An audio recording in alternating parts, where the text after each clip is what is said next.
तो अब हम लोग एक ही आरेख में 6 स्थितियों को देखने का प्रयास करेंगे और उसको याद भी कर लेंगे।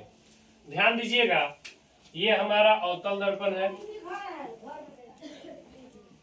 ये हमारा अवतल दर्पण है, और ये क्या हो गया, प्रधान अक्ष, और इसी को क्या कहते हैं, मुख्य अक्ष कहते हैं। ये पोल हो गया, ये फोकस हो गया, ये वक्रता केंद्र हो गया, और यहाँ हम लोग अनंत को दिखा देते हैं। तो 6 स्थिति जो हम दिखाए थे आप लोगों को, एक बताए थे कहाँ रखेंगे, अनंत पे, दूसरा अनंत और वक्रता केंद्र के बीच, तीसरा बिल्कुल वक्रता केंद्र पे रखेंगे, चौथा वक्रता केंद्र और फोकस के बीच रखेंगे, पांचवा फोकस पे आएगा, और छठा जो होगा फोकस और पोल के बीच आएगा। अब देखिए, याद रखिएगा एकदम बिल्कुल अच्छे से कि अगर ये अनंत पे है तो इसका जो इमेज बनेगा वो कहाँ बनेगा, फोकस पे। अनंत पे है तो कहाँ बनेगा, यानी कि इधर से बढ़ते जाएगा, फिर इधर से ये इधर बढ़ते आएगा, इधर से इसको हम बढ़ाते जाएंगे, फिर इधर से ये बढ़ते आएगा। कि अगर वस्तु अनंत पे है तो इमेज कहाँ बना, फोकस पे।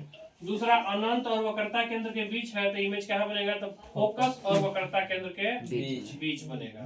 तीसरा, अगर ये वक्रता केंद्र पे है तो ये भी कहाँ बनेगा, वक्रता केंद्र पर ही बनेगा। चौथा, कि अगर ये वस्तु वक्रता केंद्र और फोकस के बीच है तो यहाँ वक्रता केंद्र और अनंत के बीच बनेगा।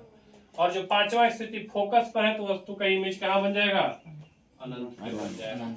तो अब जितना भी इमेज अभी तक हमको प्राप्त हुआ है, सब के सब देखिए तो बिल्कुल इसके उल्टा है कि नहीं। तो दर्पण के सामने जितना भी इमेज बनता है, प्रतिबिंब बनता है, वो सब क्या होगा, वास्तविक होगा।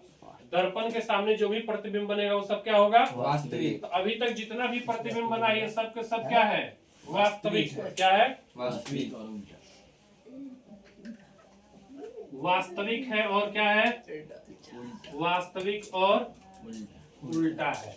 दर्पण के सामने जितना भी प्रतिबिंब बनेगा सबको क्या कहेंगे, वास्तविक और उल्टा। अब यहाँ ध्यान दीजिएगा, ये क्या है, ये दोनों छोटा है, ये क्या है, छोटा। और ये जो वक्रता केंद्र पर है ये सिर्फ क्या होता है, बराबर होता है, बिल्कुल वक्रता केंद्र पे बनता है। और ये क्या है, बड़ा। अब जो छठा स्थिति था इसका हम लोग देखे थे क्या, कि यहाँ पे ध्रुव और फोकस के बीच रखेंगे तो ये इमेज बड़ा बनता है, और ये दर्पण के बाहर बनता है, दर्पण के पीछे बनता है। और ये काल्पनिक होता है, कैसा होता है, काल्पनिक है तो सीधा होगा, काल्पनिक और सीधा। और ये वस्तु से क्या होता है, वस्तु से बड़ा होगा, वस्तु से क्या होगा, बड़ा होगा। तो आप 6 स्थितियों का जो प्रतिबिंब फॉर्मेशन, इमेज फॉर्मेशन है वो सब देख लिए हैं। एक नंबर ध्यान दीजिए, अगर अनंत पे होगा तो कहाँ बनेगा, फोकस पे। अनंत पे होगा तो कहाँ बनेगा, फोकस पे। और अनंत और वक्रता केंद्र के बीच रहेगा तो यहाँ फोकस और वक्रता केंद्र के बीच बनेगा। अगर वक्रता केंद्र पे रहेगा तो इमेज वक्रता केंद्र पर ही बनेगा, और ये बराबर होता है। चौथा, अगर यहाँ सी और एफ के बीच है तो इधर अनंत और सी के बीच। और अंतिम, अगर फोकस पे है तो कहाँ बन जाएगा, अनंत पे बन जाएगा। और जो एक लास्ट है, छठा नंबर स्थिति है, ये दर्पण के पीछे बनता है, और ये कैसा होता है, काल्पनिक और वस्तु से बड़ा होता है। तो ये अवतल दर्पण में हम लोग 6 स्थितियों को देख लिए। उम्मीद करते हैं ये आपको बेहतर याद हो जाएगा, और ये ऑब्जेक्टिव में जब भी पूछेगा तो एक ही इमेज बनाइएगा और इसको सबको दिखा लीजिएगा, और जो पूछेगा उसका उत्तर आप आसानी से दे सकते हैं। धन्यवाद।